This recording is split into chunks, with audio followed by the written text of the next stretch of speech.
전 세계 어느 군인이 포로로 잡혀 있다가 이제 집에 가도 된다는 말을 들으면 눈물을 흘리며 만세를 부르겠죠. 그런데 이 두 청년은 달랐습니다. 집에 간다는 말이 사형 선고였으니까요. 우크라이나 크루스크 전선, 북한군 포로 이강훈 씨와 백평강 씨, 이 두 청년이 약 1년간 포로 수용소에서 무엇을 했는지, 왜 자살을 반복적으로 시도했는지, 그리고 어떻게 마음을 열었는지 오늘 이 구도를 처음부터 끝까지 짚겠습니다. 이야기가 끝날 때쯤이면 여러분은 이 사건이 단순한 포로 문제가 아니라는 걸 아시게 될 겁니다. 이건 한 국가의 체제가 자국 병사에게 무엇을 강요하는지, 그리고 그 체제가 만들어낸 인간이 어떻게 다시 인간으로 돌아오는지에 대한 이야기입니다. 표면, 구조, 그리고 이 사건이 앞으로 만들어낼 파장 세 층을 전부 짚겠습니다. 우선 배경부터 봅시다. 2024년 10월 중순, 북한군 약 1만 명이 러시아 서부 전선 크루스크 지역으로 투입됩니다. 이 지역이 어떤 곳이냐면 2024년 8월에 러시아가 우크라이나에게 기습을 당해 빼앗긴 자국 영토예요. 푸틴 입장에서는 자존심의 문제였고 그 자존심을 되찾기 위해 모든 걸 올인하면서 북한군을 거기에 쏟아붓기로 한 겁니다. 이게 파병이 아니에요. 소모품 투하입니다. 결과는 참혹했습니다. 투입된 북한군 중 2,000명 이상이 전사하고 6,000명 이상이 부상을 당했어요. 투입 병력의 절반 가까이가 사상자입니다. 그 2만 명 중에서 포로로 잡힌 사람은 단 2명. 이강훈 씨와 백평강 씨. 왜 2명만 포로가 됐을까요? 여기서부터 이야기가 달라지기 시작합니다. 이 두 사람은 45일 동안 숲속에 방치된 상태였습니다. 완전히 탈진했고 부상을 입은 상태였어요. 자폭용 수류탄도 없었고 자결에 쓸 수 있는 어떤 도구도 없었습니다. 그래서 저항할 힘 없이 생포된 거예요. 이게 중요한 이유는 뒤에 설명하겠습니다. 그런데 잠깐 포로로 잡혔는데 살았는데 그게 왜 설명이 필요한 상황이 되는 건지 이게 이상하게 들리지 않으십니까? 여기서 북한군 내무 규정 이야기를 해야 합니다. 조선인민군 일반 임무 규정, 신병 훈련 때부터 전역할 때까지 암송하고 실행해야 하는 군사 규정이에요. 거기 7번째 조항에 이런 내용이 있습니다. 군인은 절대로 포로가 되지 말아야 한다. 여기서 끝이 아니에요. 포로가 됐을 때 총알이나 수류탄이 없는 경우 어떻게 자결하는지도 훈련을 시킵니다. 옷을 뜯어 밧줄을 만드는 방법, 삐죽 나온 돌에 머리를 박는 방법, 그리고 동료들에게 자폭 의사를 알리는 수화신호도 따로 배워요. 한 손으로 특정 동작을 취하면 나는 경외하는 최고 사령관 동지를 위해 자폭하겠다는 신호가 됩니다. 그걸 보면 동료들도 아, 저 친구가 자폭하려 하는구나를 인식해야 하고 그 행동을 막지 않아야 해요. 이게 21세기 군대의 교범입니다, 여러분. 이 대목에서 태평양 전쟁이 떠오릅니다. 일본군은 포로가 되는 걸 굉장한 수치로 여겼어요. 옥새 유세이라는 말 옥이 부서진다는 표현을 쓰면서 자폭을 명예로 가르쳤죠. 미군이 바다에 떠있는 일본군 병사를 구하려고 구명조끼를 던지면 그 병사는 반자이를 외치며 수류탄을 터뜨렸습니다. 결국 미군은 마지막에 살아있는 놈 보이면 다 쏴버려라는 명령을 내릴 수밖에 없었어요. 살려주려고 갔더니 자기를 죽이니까요. 80년이 지났습니다. 그 전통이 평양군사 교범에 그대로 살아있는 겁니다. 그리고 소련에서도 이런 문화가 있었습니다.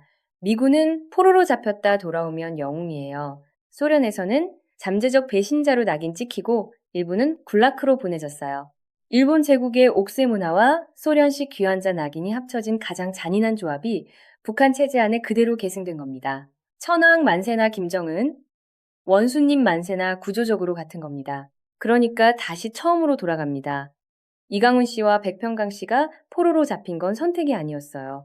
탈진과 부상으로 자결할 수단조차 없었던 거예요. 그 사실이 이 두 청년에게는 이미 첫 번째 짐으로 얹혀집니다. 규정을 지키지 못했다는 죄책감 위에 동료들이 수류탄 까면서 김정은 만세 외치며 자폭하는 걸 눈앞에서 봤는데 나는 왜 살아있을까 하는 복잡한 심리가 겹치는 거예요. 그런데 여기서 한 가지 놓치면 안 되는 게 있습니다. 우크라이나 국방부로부터 탈북민 단체 대표에게 연락이 옵니다. 내용은 간단해요. 포로 수용소에서 난리가 났다. 골머리를 앓고 있다. 어떻게 해야 하냐? 먼저 연락을 해온 겁니다. 무슨 난리였을까요? 북한군 포로 2명이 포로 수용소에서 반복적으로 자살을 시도하고 있었어요.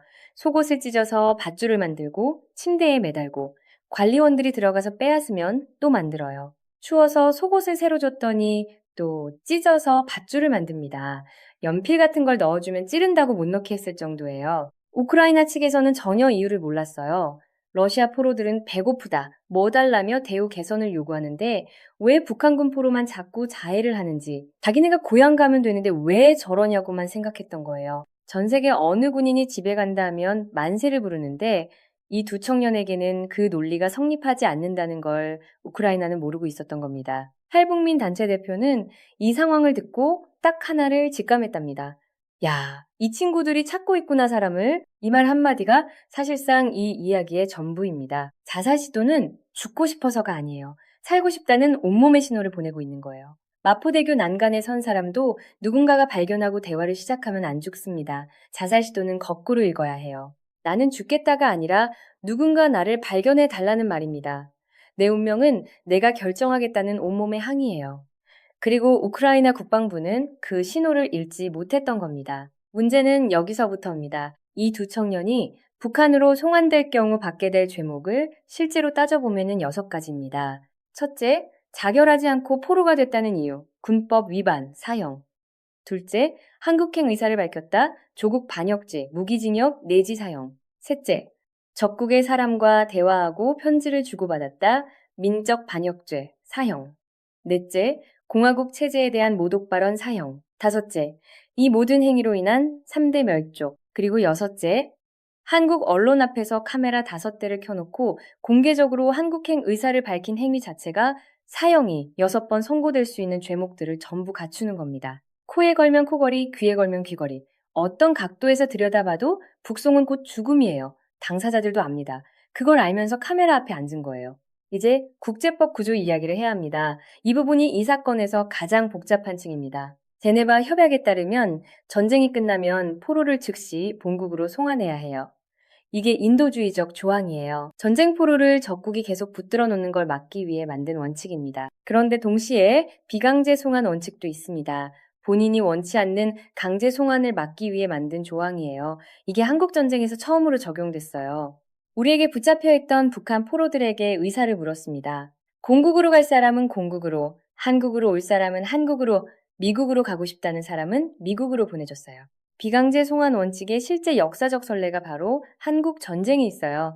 우리가 먼저 만들어낸 원칙입니다. 그런데 지금 이 상황에는 또 하나의 함정이 있어요. 북한군은 러시아 군복을 입고 러시아 신분증을 들고 전장에 투입됐습니다. 법적으로 전쟁포로 지위 자체가 불명확해지는 구조예요. 전쟁포로로 인정받으려면 자국 군복을 입고 있어야 하고 자국 장교가 현장에서 명령을 내려야 해요. 그 조건이 갖춰지지 않으면 포로 규정이 아니라 스파이 규정이 적용될 수도 있어요. 극단적인 경우에는 총살까지 가능한 상황이 됩니다. 그러면 유엔이 나서서 이 사람들은 전쟁포로가 맞다고 판단했고 북한도 공식 참전 사실을 인정했어요. 그런데 여기서 역설이 생겨납니다. 처음에는 러시아도 북한도 파병 사실 자체를 인정하지 않았어요. 그런데 어느 시점에 북한이 공식 인정을 했어요. 이유가 뭐였을까요? 국제사회의 비난에서 벗어나기 위해서였어요. 우리는 정상적인 군사동맹 조약에 따라 합법적으로 파병한 것이라고 주장하기 위해서입니다. 그런데 이게 역설이에요. 공식 파병을 인정하는 순간 이 두 포로들은 법적으로 전쟁포로 지위를 갖게 됩니다. 그리고 전쟁포로는 비강제 송환 원칙의 보호를 받을 수 있어요. 김정은 이 자국 군인을 지키려다 자국 군인을 합법적으로 떠나보낼 수 있는 법적 근거를 자기 손으로 만들어버린 겁니다.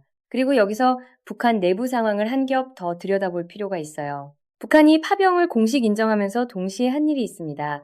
전사자 유가족을 위한 아파트 새별거리를 짓고 연대의 전투 성과를 치하하는 행사를 했어요. 이게 뭘 의미하냐면 북한 내부에서 이 전쟁의 존재를 국민들에게 알리기 시작했다는 거예요. 물론 어떻게 알리냐면 영웅적 전투 성과로 포장해서 알리는 거죠. 그러면 전사하지 않고 포로로 잡혀있는 병사들은 어떻게 되냐? 존재가 없어요. 사망 처리도 안 해요. 그냥 없는 사람이 되는 겁니다. 부모 입장에서는 아들이 전쟁터에서 전사했다는 통보를 받지도 못하고 그렇다고 살아있다는 연락도 없고 그냥 아들이 사라진 거예요. 이 상황에서 부모가 아들을 찾으러 뭔가를 했다가는 그것 자체로 문제가 생겨요. 왜 내 아들이 포로가 됐냐? 자결하지 않았냐? 이런 질문이 가족에게 쏟아질 수 있거든요. 침묵이 유일한 생존 전략이에요. 하지만 분리보호 조치는 여전히 이행되지 않고 있어요. 본인의 자유의사가 확인된 포로는 일반 포로와 분리해서 보호해야 하는데 그 절차가 아직 완성되지 않은 상태입니다. 그 사이에 우크라이나, 러시아 포로 교환 협상 테이블에 이 두 사람이 올라갈 수도 있어요. 이쯤에서 주류 언론이 이 사안을 어떻게 다뤘는지 한번 생각해 보세요. 우크라이나 언론 28개 매체가 이 두 사람의 한국행 의사를 보도하기 전까지 국내에서는 이 구도가 거의 수면 위로 올라오지 않았습니다. 정부가 먼저 나선 것도 아니었어요. 탈북민 단체 대표 한 명이 유럽을 돌면서 독일, 프랑스, 유럽의회 의원들까지 찾아다니고 하루에 이메일 30통씩 수백 통의 편지를 각국 의원실에 보내면서 혼자 뛰었던 겁니다. 수백 통의 이메일에 답장을 받은 건 아주 적은 숫자였어요. 이 사실이 어디서도 크게 다뤄지지 않았다는 걸 이상하다고 느끼신 분 계십니까? 그 감각이 정확한 겁니다. 그러다 어느 시점에 우크라이나 국방부가 먼저 연락을 해옵니다. 진짜 그림은 이 다음에 나옵니다. 두 포로를 한 방에 합방시키라는 조언이 받아들여졌어요. 둘이 같이 생활하게 되자 자살 시도 횟수가 줄었습니다. 그 방 안에서 둘은 나름의 생존 전략을 세웠어요. 감옥벽에 김정은 초상화를 그리고 그 아래 경외하는 최고 사령관 동지를 위하여 한 목숨 바쳐 싸우자고 썼습니다. 생활총화도 서로 진행하면서 관리원들 눈에는 완전히 이해 불가한 광경으로 보였죠. 저 친구들은 왜 혼자 서서 뭔가를 외우고 한 사람이 앉았다 일어났다 하는 거지? 그건 생존이에요. 혹시라도 북한으로 가게 됐을 때 서로 말이 맞아야 하니까. 그 방 안에서 두 사람은 어느 쪽 운명이 펼쳐질지 모르는 상태에서 두 가지 경우를 동시에 준비하고 있었던 겁니다. 그리고 그 방 안에 탈북민들이 보낸 영상 편지와 음식이 들어옵니다. 탈북민 이은평 씨는 카메라를 들고 지하철을 탔습니다. 지하철을 타고 학교에 가는 장면, 도서관에서 책을 빌리는 장면, 공부를 끝내고 집에 돌아와 책장과 TV가 있는 방을 보여주는 장면. 그냥 일상이에요. 특별한 게 없는 평범한 하루. 이은평 씨가 왜 화려한 한국의 모습이 아니라 일상을 보냈는지 아십니까? 거창한 영상은 저게 우리를 속이려는 선전이다라는 반응을 부를 수 있거든요. 세뇌 교육을 받은 사람들은 그렇게 볼 수 있어요. 그래서 이은평 씨는 자기 군 복무 시절 얘기도 했어요. 자기도 같은 군인이었다고 선배니까 편하게 얘기하겠다고 그 진정성이 거창한 선전보다 훨씬 깊이 파고드는 거예요. 동시에 우크라이나에 사는 탈북민 가족들이 직접 북한 음식을 만들어 수용소로 보냈어요. 두부밥, 깍두기, 김밥. 포로 수용소 규정상 외부 음식 반입이 원칙적으로 안 됩니다. PD가 직접 들어가서 같이 먹겠다고 했고 그 PD에 대한 신뢰가 쌓였기 때문에 통과가 됐어요. 여기서 잠깐 멈춰야 합니다. 이게 얼마나 어렵게 이루어진 일인지를요. 우크라이나 포로조정기구 규정상 음식 반입은 안 됩니다. 생필품도 엄격히 제한돼요. 그런데 이 PD가 여러 달에 걸쳐 관계를 쌓으면서 결국 신뢰를 얻어낸 거예요. 그 신뢰가 없었다면은 이 음식은 들어가지 못했어요. 수백 통의 이메일, 수개월의 기다림, 보장 없이 우크라이나로 떠난 결정, 그 모든 것이 쌓여서 이 김밥 한 줄이 가능해진 겁니다. 김밥 알아요? 확 풀려버리네요. 카메라 앞에서 두 청년의 얼굴이 확 풀렸어요. 북한에도 김밥이 있다고 합니다. 그 음식 앞에서 처음으로 표정이 바뀌었습니다. 만리타국에서 1년 가까이 고향 음식을 못 먹다가 갑자기 엄마 손맛이 나는 음식을 먹었을 때의 심정이 카메라에 그대로 담겼어요. 세제가 가장 두려워하는 건 폭탄이 아닙니다. 평범한 삶의 가능성입니다. 수류탄도, 총도, 외교 채널도 아니었어요. 두부밥이었습니다. 지하철 타는 일상 영상이었어요. 그게 1년 가까이 자살 시도를 반복하던 두 청년의 마음을 연 겁니다. 이은평 씨의 영상에서 두 청년이 특히 주목한 게 뭔지 아십니까? 대단한 집도 화려한 차도 아니었어요. 지하철을 타고 도서관에서 공부하는 평범한 일상이었습니다. 그 모습을 보고 두 청년은 한국에 가면 자기들도 대학에 다니면서 공부하고 싶다고 했대요. 그리고 백평강 씨는 IT 쪽에 관심이 있다고 공학자가 꿈이라고 했답니다. 꿈을 꾼 거예요. 처음으로. 결국 이 두 청년은 마음을 열었습니다. 탈북민들에게 편지를 썼어요. 따뜻한 마음을 담은 편지 잘 받아보았습니다. 한국에 가면 직접 만나 고맙다는 인사를 드리겠습니다. 한국 분들의 응원을 받아 새로운 꿈과 포부가 싹 트기 시작했습니다. 그리고 편지 끝에 실명을 썼습니다. 자폭해야 한다고 훈련받은 군인이 살겠다고 실명으로 서명을 했어요. 실명, 서명이 갖는 의미를 이해하셔야 합니다. 이건 단순히 감사 인사가 아니에요. 나는 당신들을 믿는다는 자기 목숨을 걸고 보내는 신호입니다. 그리고 이후 한국 언론 앞에서 카메라 5대를 켜놓고 공개적으로 한국행 의사를 표명한 것도 마찬가지예요. 그 자리가 녹화됐다라는 걸 알면서 목숨을 걸고 앉은 겁니다. 그런데 지금 이 순간에도 위험은 사라지지 않았습니다. 우크라이나는 러시아와 포로 교환 협상을 진행할 수 있어요. 협상 테이블에서 이 두 사람이 교환 대상으로 올라갈 가능성이 여전히 있습니다. 우크라이나 국민의 정서가 완전히 바뀐 것도 아니고 젤렌스키 정부가 자국 이익보다 이 두 청년의 안전을 먼저 놓을 이유도 없어요. 트럼프 대통령실에 서한이 전달됐고 자유를 언급한 답신이 왔다는 건 인지하고 있다는 신호긴 합니다.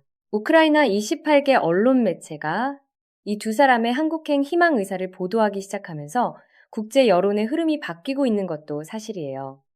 우크라이나 입장에서도 이 두 사람을 강제 북송했다가는 인권 유린국이라는 낙인이 찍힐 수 있다는 걸 알고 있을 겁니다. 하지만 여기서 한국 정부가 식으면 이 청년들은 없던 사람이 됩니다. 북한 내부에서는 이 두 포로의 존재가 공식적으로 없어요. 명예롭게 자폭한 전사자만 인정합니다. 파병군인 유가족을 위한 아파트 단지 새별거리를 지었습니다. 거기서 부모님들이 아들이 묻혔다고 알고 있는 무덤을 창문으로 내다보며 살아가고 있을 거예요. 정작 그 아들이 지금도 우크라이나 포로 수용소에서 살아있다는 걸 모르면서 아들이 포로로 잡혀 있다는 사실을 공식적으로 인정하면 왜 자결하지 않았냐는 질문이 따라오거든요. 그래서 침묵하는 거예요. 새별거리 아파트 지어 유가족 달랬다고요. 살아있는 자식은 포로 인정도 안 하면서 이 사건에서 제가 가장 크다고 생각하는 시사점은 이겁니다. 이 두 청년을 살려낸 건 국가도 아니었고 외교도 아니었습니다. 탈북민 단체 대표 1명, PD 1명, 편지를 쓴 탈북민들, 북한 음식을 만든 우크라이나의 탈북민 가족들이었어요. 두부밥과 진심이었습니다. 그걸 막은 게 아무것도 없었어요. 포로 수용소 철문도 국제법의 미로도 체제가 심어놓은 자결 훈련도 결국은 두부밥 앞에서 무너졌습니다. 이 이야기가 확인시켜주는 게 또 하나 있습니다. 북한 인권 문제에 대한 국제사회의 관심이 얼마나 피상적인지예요. 수년간 탈북민들이 북한 내부 실상을 얘기해 왔어요. 유엔에서도 북한 인권 결의안이 수없이 통과됐습니다. 그런데 포로가 되면 자결해야 한다는 규정이 실제로 교범에 있다는 얘기는 유럽의회 의원들조차 처음 들었다는 표정이었다고 해요. 알고 있는 것 같아도 구체적으로 무엇이 어떻게 돌아가는지는 모른 거예요. 관심이 없었던 거죠. 이 두 청년의 이야기가 우크라이나 언론 28곳에 보도된 건 그 관심이 처음으로 실물로 연결된 순간이에요. 외교도 아니고 로비도 아니고 두 청년이 직접 살겠다고 손을 뻗은 것, 그리고 탈북민들이 직접 발을 구른 것, 그게 뉴스가 된 겁니다. 이 두 청년이 대한민국 땅을 밟는 날, 그건 단순히 두 사람의 탈출이 아닙니다. 죽으라고 훈련시킨 체제가 살겠다고 결심한 두 사람을 막지 못했다는 신호예요. 체제의 균열이 대외적으로 드러나는 순간이 되는 겁니다. 그리고 그들이 서울에서 지하철을 타고 도서관에서 공부하고 백평강씨가 공학을 공부하는 모습이 북한 내부 어딘가에 전달되는 순간 그 다음에 일어날 일은 어떤 체제도 설계할 수 없는 방향으로 흘러가게 될 겁니다. 오늘 이 두 청년이 올해 안에 대한민국 땅을 밟기를 저 역시 간절히 바랍니다. 그리고 마지막으로 이 질문 하나를 남기겠습니다. 탈북민 단체가 혼자 다 했습니다. 한국 정부는 지금 무엇을 하고 있습니까?